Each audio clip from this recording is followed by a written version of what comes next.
You can't be successful by yourself.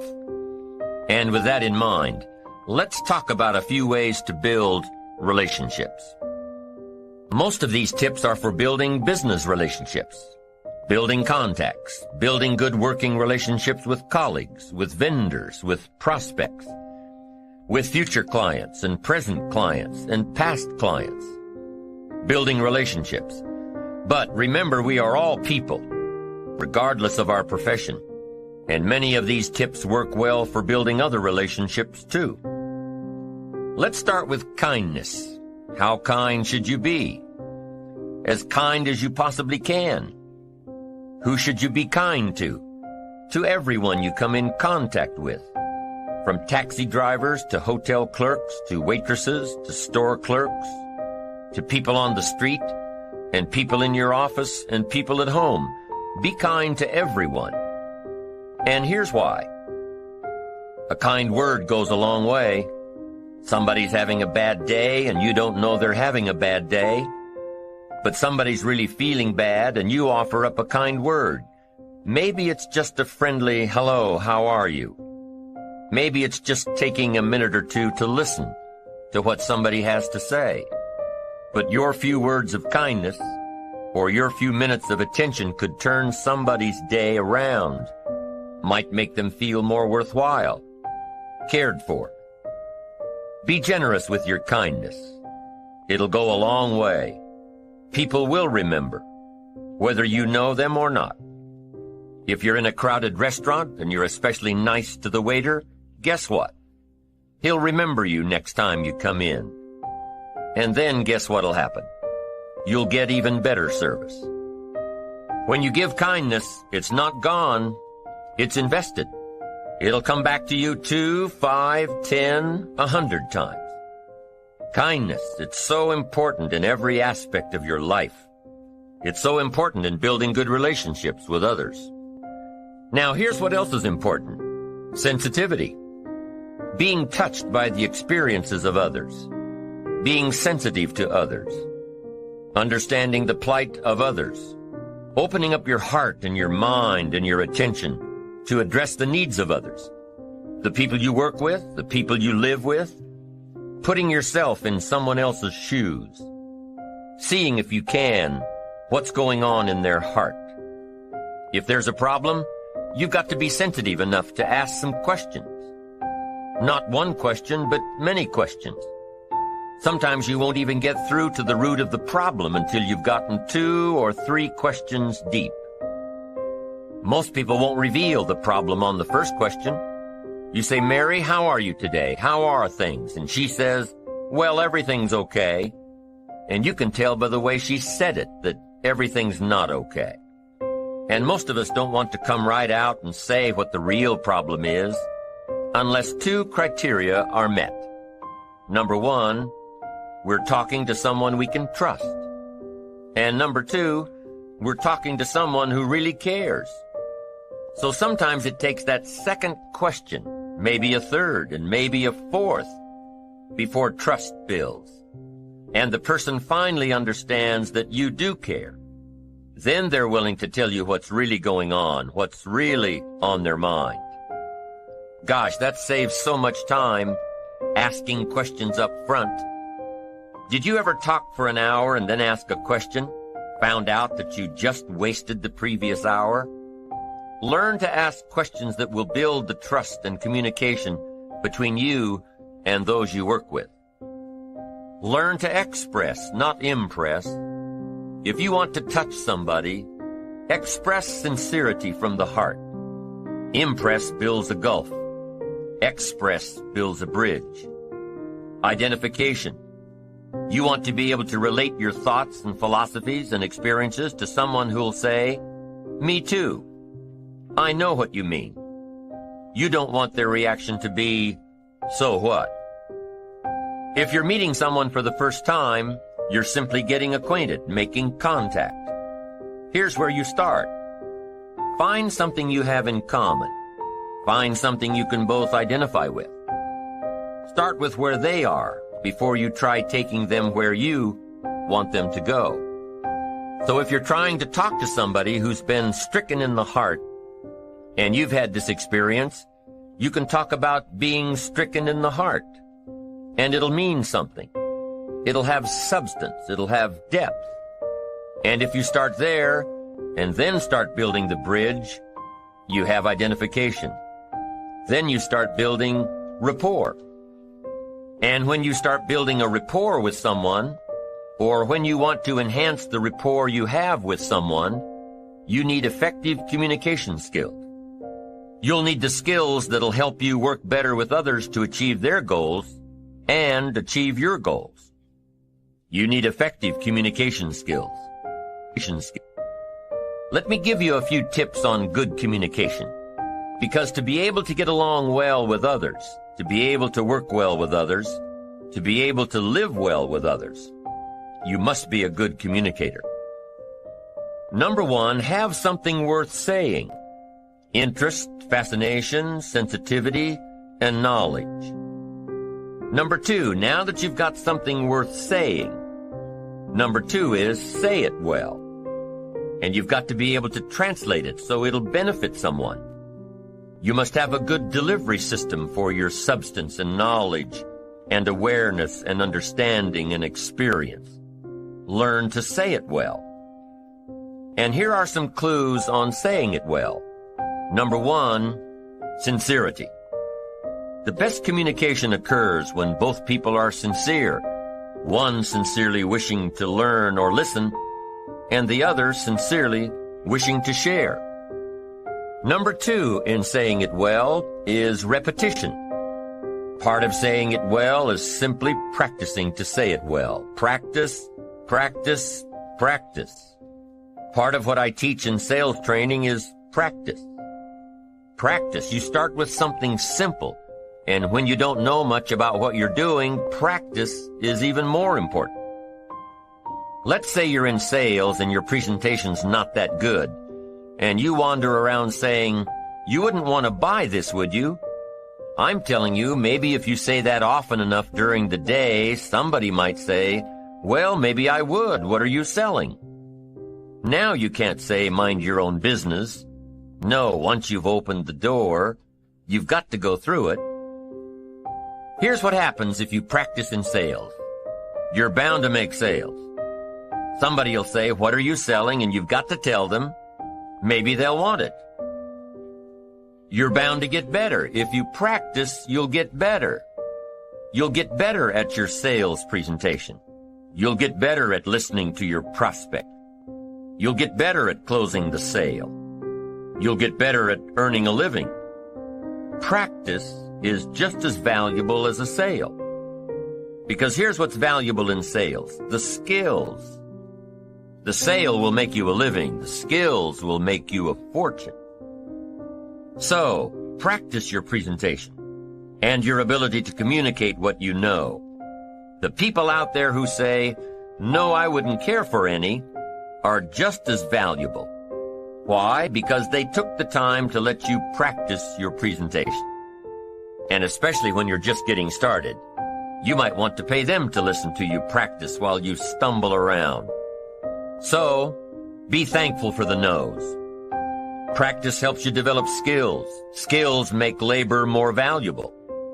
If you just sell, you can make a living. If you skillfully sell, you can make a fortune. If you just talk, you can hold a family together. If you skillfully talk, you can build dreams and the future. The difference is skill. You can cut a tree down with a hammer, but it takes about 30 days. If you trade the hammer for an axe, you can cut the tree down in about 30 minutes. The difference between the 30 minutes and 30 days is the tool. And your best communication tool is your skill. So practice to get the skill of saying it well. Part of saying it well is sincerity.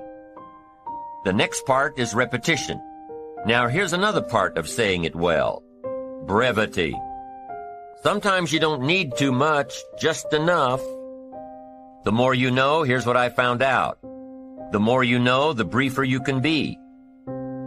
Because you can learn to make words more effective. Jesus was brief when he was putting his team together, He just wandered around the countryside, and every once in a while he'd see somebody he wanted on his team and said, "You follow me." Now that's short. That's brief. Now, why could Jesus be so brief and yet be so effective? Here's what I think. For all that he was that he didn't have to say. For all that he was that he didn't have to say. When you become bigger, when you become wiser, when you become stronger, you become a person of better reputation, so that when you arrive, maybe your reputation has preceded you. And when you get there, you don't have to say much. You don't have to launch into a 2-hour harangue if your reputation has preceded you. Your reputation will get a lot of the job done for you before you ever arrive. Next is style. Part of saying it well is style. Be a student of style, a variety of styles. Then make sure you develop your own. Be a student, but develop your own.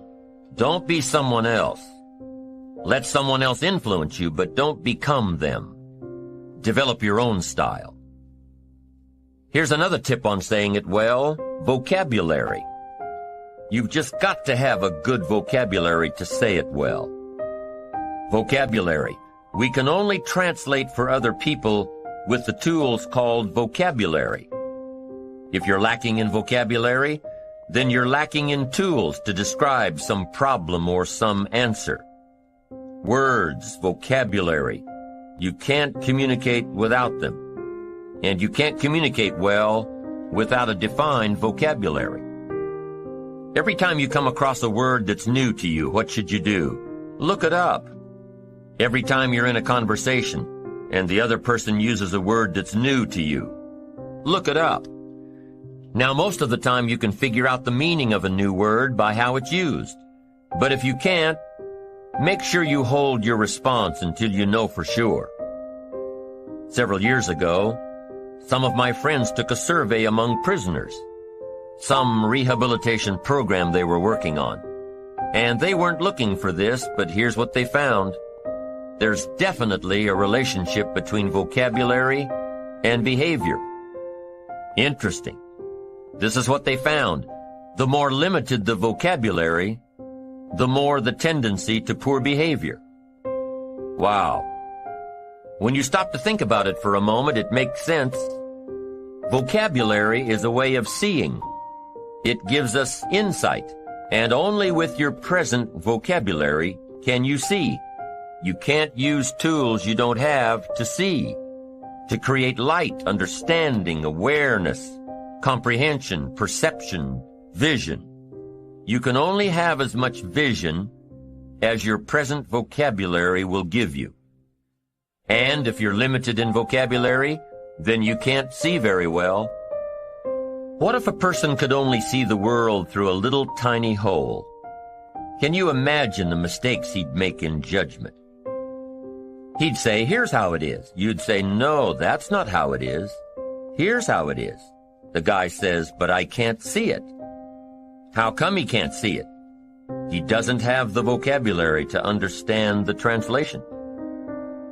Now, vocabulary is also what we use as a tool to express what's going on in our heart, what's going on in our head. Translate our questions, translate our answers, our perceptions, what we see, to be able to say it.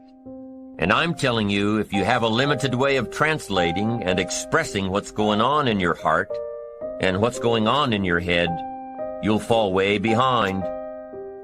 So you'd have twin problems without a good vocabulary. Number one, you wouldn't be able to see. Number two, you wouldn't be able to express.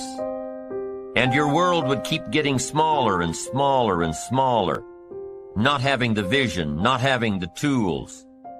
Finally, you wouldn't need a place much bigger than 10 by 12 to live. Why? That's about as big as some people's world is. That's all they've got, this little narrow world, making mistakes every day. Why? They can't see. Getting it wrong every day. They can't comprehend. They can't understand. No tools with which to translate. For good communication, number 1 is having something good to say. Number 2 is saying it well. And number 3 is reading your audience. You've got to read what's going on between you and the people you're talking to. Should you say what you're saying a little softer? Should you say it a little stronger? Should you explain it more? Should you be more clear and concise? Should you quit? A lot of the decision-making that's going on during a conversation with someone depends on how well you can read, how well you can tell what's going on in the minds of those you're trying to reach.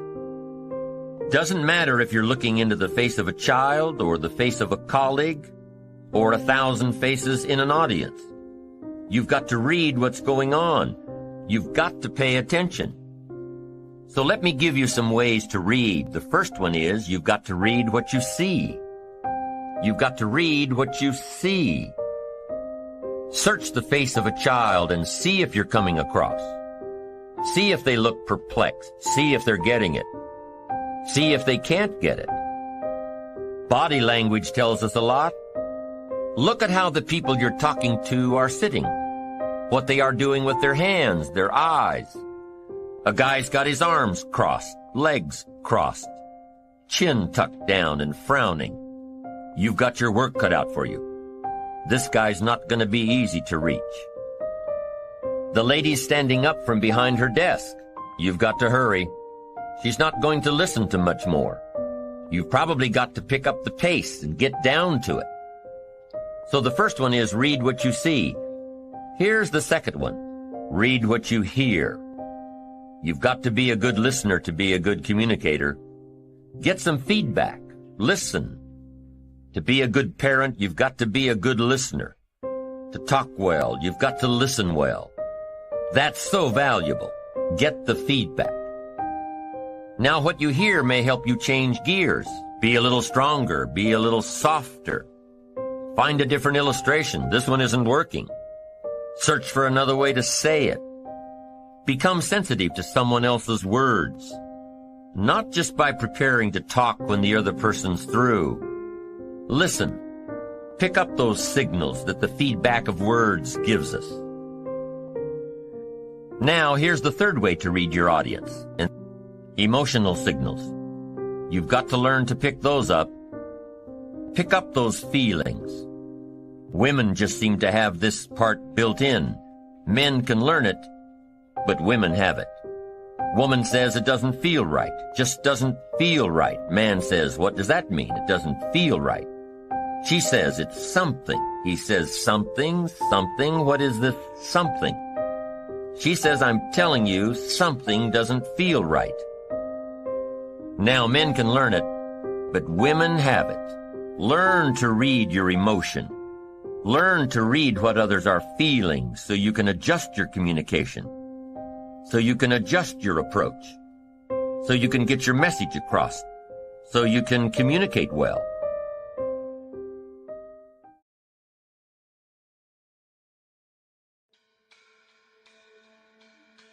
Self-preparation. Be ready for tomorrow by doing all that you can today, setting your goals. Set a goal that will make you stretch for what it will make of you to achieve it. What a brand new reason for setting goals. What an all-encompassing challenge to have a better vision of the future, to see what it will make of you to achieve it. And here's why. The greatest value in life is not what you get. The greatest value in life is what you become. The major question to ask on the job is not, what am I getting here? The major question to ask is, what am I becoming here? It's not what you get that makes you valuable. It's what you become that makes you valuable. Set the kind of goals that will make something of you to achieve them. So there you have the two components of positive self-direction. Number one, self-knowledge, knowing who you are and what you want to do with your life. And number two, self-preparation, getting ready for the opportunities before they come your way. You need both aspects for positive self-direction.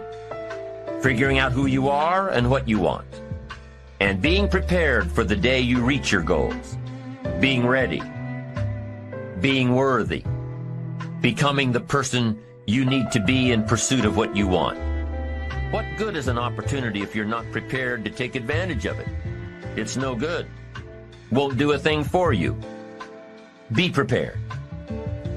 Now here's what's called the self-knowledge acid test.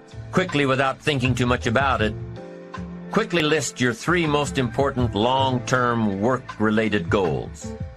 Is it a client you've been trying to sign for several months? Is it a major sale you've been trying to make? Is it a promotion? Is it a partnership in the firm? Quickly list your 3 most important long-term work-related goals. Achievements that you want to make. Achievements that will take a while to get. Write them down. Again, without thinking too much about it, quickly list your 3 most important personal and spiritual goals. Things that will make a difference in your personal life. What is it? What are the important goals in your personal and spiritual life? Is one of them making a conscious effort to exercise more, to eat better, to lose some weight, to get in shape? What are the 3 most important personal and spiritual goals that you have? Write them down. Doesn't matter what they are, just write them down. Now, take some time to really visualize what the achievement of these goals would look like.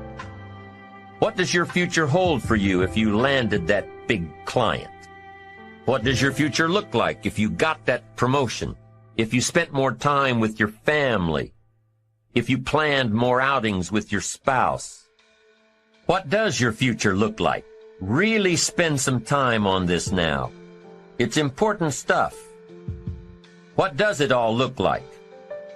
Ask yourself, is this really my goal? Is this truly what I want?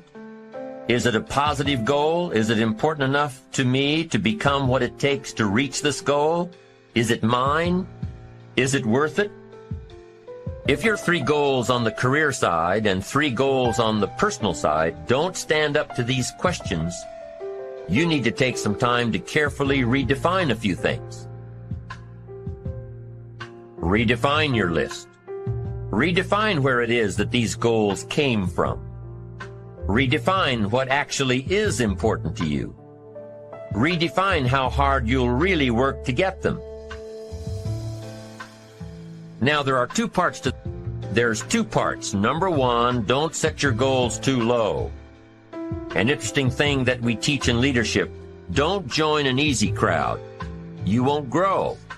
Go where the expectations are high. Go where the demands are high. Go where the pressure is on to perform, to grow. Now here's the second part on setting goals. Number 1 is don't set your goals too low. Number 2 is don't compromise. Don't sell out. There were some things I went for back in those early. If I'd known back then how much it was going to cost me, I never would have gone for them. But I didn't know. Don't sell out. The benefits are, number 1, it moves you toward your goals, and number 2, it refuels your ambition. Be prepared. Get ready. This method of self-preparation involves 3 steps. Step 1. Carefully consider where the next opportunity for reaching your goal will originate. Where will it come from? Will it come from networking with your colleagues? Will it come from reading the last book that you bought? The book that's still sitting on your shelf waiting to give you some answers? Will it come from you taking the time to think it out? Where will it come from? The next opportunity that will push you forward. If you don't know, here's what you have to do.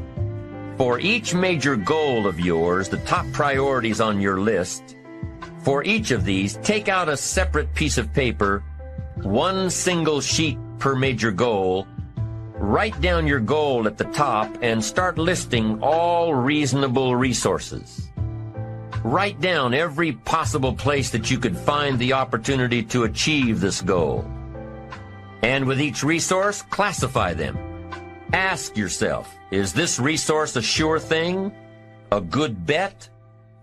About even chances? Unlikely? A long shot? Ask yourself these questions and classify all of the resources you have written down. That's the first step. The second step in this method of self-preparation is to make sure you know what you need to do to be prepared for your opportunities. Take your sure things first. Figure out what you need to do to be prepared when they happen.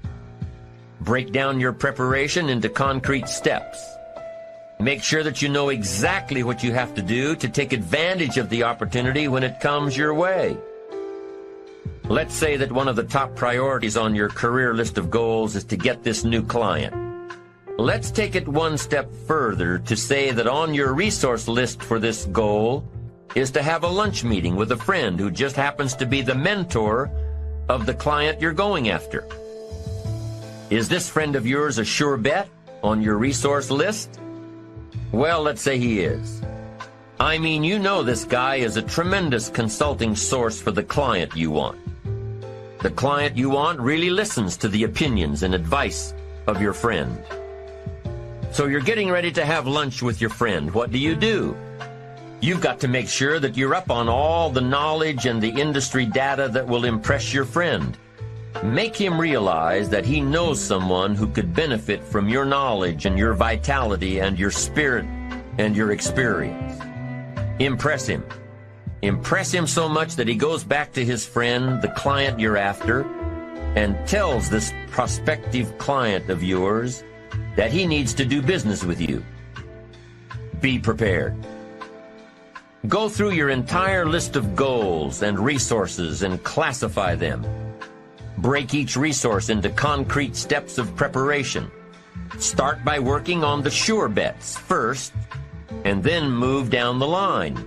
The long shots will come through every so often, but start with the resources that will serve you best now. Get ready for the opportunities before they come your way. Step 3 in the self-preparation method is to do all you can to make each opportunity more likely to happen. After you've determined what you have to do to get ready, to be prepared, after you've determined this, see what you can do to expedite the process. What can you do to increase the likelihood of this opportunity? Go over it and over it and over it. Use these 3 methods again and again as you assess where you are now and where you have to go next to keep moving toward the achievements that are most important to you. Step 1, consider your resources. Step 2, determine what you have to do to get ready. Step 3, expedite the opportunities. And by the way, this method of self-preparation works wherever you are in your journey, whether you're close to your goals or whether you're just starting your journey of self-direction. This method works. Have working knowledge to draw from. Continually work on yourself in preparation of where you want to be. Build a reservoir of thoughts and ideas and philosophies and experiences that are your own. Build, grow, change, get ready, be prepared. Be prepared for a life worth living. Now here are the 4 ifs that make life worthwhile. Number 1, life is worthwhile if you learn. Nothing worse than being stupid. Life is worthwhile if you learn. Learn from your personal experiences. Learn from other people's experiences. Second, life is worthwhile if you try. Now you've got to take what you've learned and see if you can try your hand at it. Someone says, well, you can't try, you have to do. No, you have to try. I put the bar up 2 feet and asked the kids who can jump 2 feet. I can, some say. I can't, some say. I don't know, some say. How are you going to know? You don't. You've just got to try. Just back off and run at it. How are you going to know if you don't try? Now, what if you knock the bar down? Does that mean you can't jump 2 feet? No. You have to what? Try it again. Of course, you have to try. Try it another way, but try. Try your hand at it. When the record book on you is finished, let it show your wins and your losses, but don't let the record book show that you didn't try. Next, life is worthwhile if you stay. You've got to learn to stay. Now, you don't have to stay forever. Just stay till you see it through. A guy builds a foundation, and then he wanders off somewhere and builds another foundation. He's got these foundations scattered all across the country. I mean, no walls, no roofs, just a bunch of foundations. Not a good reputation. Stay. You don't have to stay forever. Just stay to finish something. Don't fall into the trap of less than refined sophistication. Stay till it's over. The fourth if that makes life worthwhile: 1 is if you learn, 2 is if you try, 3 is if you stay, and fourth if that makes life worthwhile is if you care. Caring is a unique human experience that is so vital and so powerful and so all-encompassing and so far-reaching. If you care at all, you'll get some results. If you care enough, you can get magnificent results. To lead a life worth living, you've got to learn, you've got to try, you've got to stay, and you've got to care. Develop your positive self-direction. Do these things we've discussed. Remember the 4 ifs, and you're on your way to building a life worth living. Second principle of building ambition is self-reliance. Number 1 is self-direction. Number 2 is self-reliance. Taking responsibility for your own life. Taking responsibility for whatever happens to you. Knowing that you have consciously made the decisions that are now affecting you. Knowing that what is happening now, today, is the direct result of your activity, what you did yesterday. Self-reliance is basically counting on yourself. Now, being self-reliant doesn't mean you can't work with others or trust others. Self-reliance means counting on yourself, trusting yourself, being confident with yourself, being responsible to yourself, trusting your own instincts, trusting the conclusions that you have developed from your study of experiences and philosophies, taking the credit that is due you, learning from the mistakes that you have made, being self-reliant.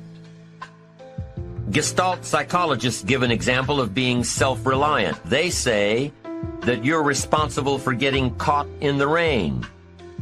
They say that by deciding not to carry an umbrella every day, you have made the decision to endure an occasional drenching. Translation: by not being prepared, you make the choice of getting caught in some of life's unpleasant circumstances. Be they rain, failures, economic losses, relationship losses, professional losses, personal losses. By not being prepared, thinking ahead, it's your choice. Now here's the other side of it. By being prepared, you increase your chances of success. You increase the likelihood. By being prepared, you increase your chances of success, of seizing opportunities when they come your way, of being ready within yourself to take advantage of once-in-a-lifetime situations. Some people tend to blame others for their mistakes, blame others for their failures. Somebody says, it's not my fault the report isn't done. So-and-so didn't do their part. Of course it's your fault. It's your report too. It's your responsibility to see that everyone you delegated work to does their part. Now, you can't control what others around you do, but it's in your own best self-interest, your enlightened self-interest, that you stay on top of things, especially if it's going to affect your future. You think your boss cares that John didn't do his part? You think he sees John as the bad guy? Of course not. All he sees is that the report isn't done, bottom line.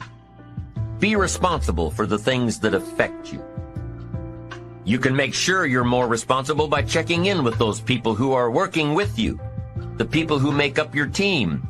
You can be more responsible by saying, hey, John, how are you doing with your part?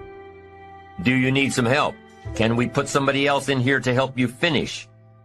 Now if John consistently doesn't handle his part, you've got to replace John. If he isn't doing his share, you've got to find somebody that will. Or what? It will negatively affect you. You can't wake up in the morning that the project is due hoping and wishing that John has done his part. No, you've got to be responsible because it's going to affect your career too. Now, my approach to my better future very early on in my career was to just go through the day with my fingers crossed. And I used to say something like, I sure hope things will change for the better. Then here's what I found out. They're not going to change. Somebody says, well then, how will my life ever change? Answer, when you change. When you change, when you get better, it'll get better. If you change, it'll all change. Don't put it on someone else. Hope that someone else will change it for you. Take responsibility for yourself. Take personal responsibility. You can't change the circumstances or the seasons or the wind, but you can change your reading habits. You can change whether or not you go for the skills, burn the midnight oil, turn yourself around, multiply your value by 2, 3, 5, 10. That you've got charge of. That Need a little pick-me-up today?